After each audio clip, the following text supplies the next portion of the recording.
میرے گھر کے پاس ایک بہت پرانا پارک ہے جس کے بارے میں مانا جاتا ہے کہ یہاں جنات کا ایک خاندان اپنے بچوں سمیت آباد ہے۔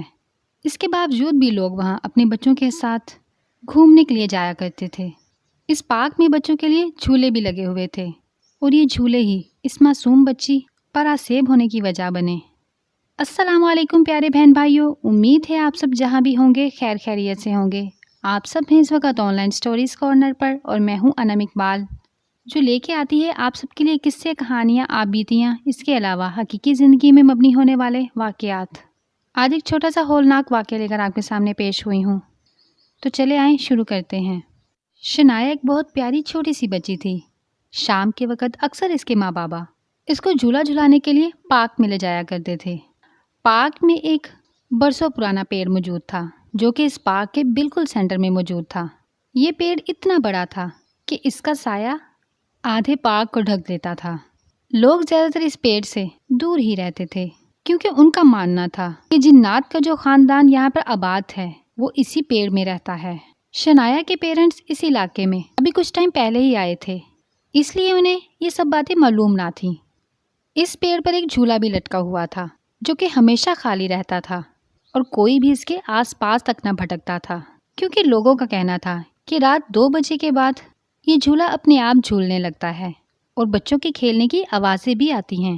کچھ لوگوں نے تو یہاں پر ظاہری طور پر بچوں کو کھیلتے ہوئے دیکھا تھا، اور اس کے علاوہ خوفناک قسم کی آوازیں بھی آتی تھیں جو کہ صبح ہونے سے پہلے پہلے ختم ہو جایا کرتی تھیں۔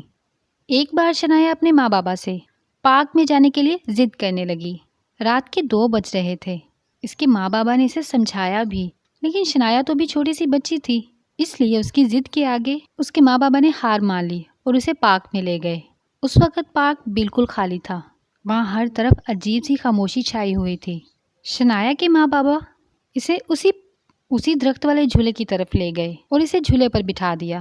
یہ لوگ خود بھی تھوڑی ہی دور ایک بینچ پر جا کر بیٹھ گئے اور آپس میں باتیں کرنے لگے۔ باتوں ہی باتوں میں اچانک شنایا کی ماں کی نظر اس پر پڑی تو وہاں پر اسے ایک سفید کپڑوں میں چھوٹی سی بچی نظر آئی جو کہ شنایا کے بالکل پیچھے کھڑی اسے جھولے دے رہی تھی۔ شنایا بھی اسے ہنس ہنس کر باتیں کر رہی تھی۔ اس کی ماں کو تشویش ہوئی، وہ اٹھ کر جھولے کی طرف بڑھنے لگی اور ساتھ ہی ساتھ یہ بھی سوچ رہی تھی کہ رات کے 2 بج رہے ہیں، پارک بالکل خالی ہے، تو یہ بچی اس وقت یہاں پر کیسے آئی؟ شنایا کی ماں تھوڑا ہی قریب پہنچی ہوگی کہ وہ بچی جلدی سے درخت کے پیچھے چلی گئی، اور جب وہ وہاں پر پہنچی تو انہوں نے درخت کے پیچھے دیکھا وہ بچی وہاں سے غائب ہو چکی تھی۔ شنایا کی ماں نے اسے فوراً وہاں سے اٹھایا اور گود میں لے لیا اور ڈرتے ہوئے وہاں سے تیز تیز اپنے شوہر کے پاس جانے لگی۔ ان کا خوف سے زرد ہوا چہرہ دیکھ کر ان کے ہسبینڈ نے وجہ پوچھی تو انہوں نے ساری بات بتائی۔ ابھی وہ یہی باتیں کر رہے تھے کہ اچانک پارک میں زوردار ہوا چلنے لگی اور اسی درخت سے خوفناک قسم کی آوازیں آنے لگیں۔ ہم آگے کی طرف بڑھنا چاہ رہے تھے مگر ہمارے قدم ہمارا ساتھ نہ دے رہے تھے۔ ہم آگے بڑھتے تو تیز ہوائیں ہمیں پیچھے کی طرف دھکیلتی۔ شنایا خوف کے مارے رونے لگی۔ اچانک اسی درخت کے پاس ایک نہیں بلکہ 5-6 بچے سفید کپڑوں میں ملبوس نظر آئے جو کہ شنایا کو اپنی طرف بلا رہے تھے، اور شنایا بھی وہاں جانے کی ضد کرنے لگی۔ اس کے ماں بابا بہت پریشان ہو گئے، خوف کے مارے حواس باختہ ہونے لگے۔ وہ مزید 1 منٹ بھی ضائع کیے بغیر وہاں سے نکلے اور اپنے گھر پہنچ گئے۔ اس بات کو ابھی کچھ ہی دن گزرے ہوں گے کہ شنایا کے کمرے سے ہنسنے کی اور بچوں کے کھیلنے کی آواز آنے لگی۔ شنایا کی ماں خوف سے کانپنے لگی، وہ لرزتے قدموں کے ساتھ آگے بڑھی۔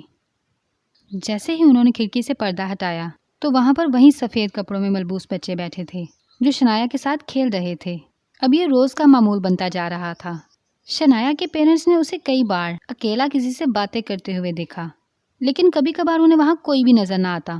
شنایا سے پوچھنے پر وہ صرف ایک ہی جواب دیتی، یہ سب میرے دوست ہیں، یہ مجھ سے باتیں کرتے ہیں، مجھ سے کھیلنے آتے ہیں، اور انہوں نے مجھ سے وعدہ کیا ہے کہ یہ مجھے اپنے ساتھ اپنے گھر لے کر جائیں گے۔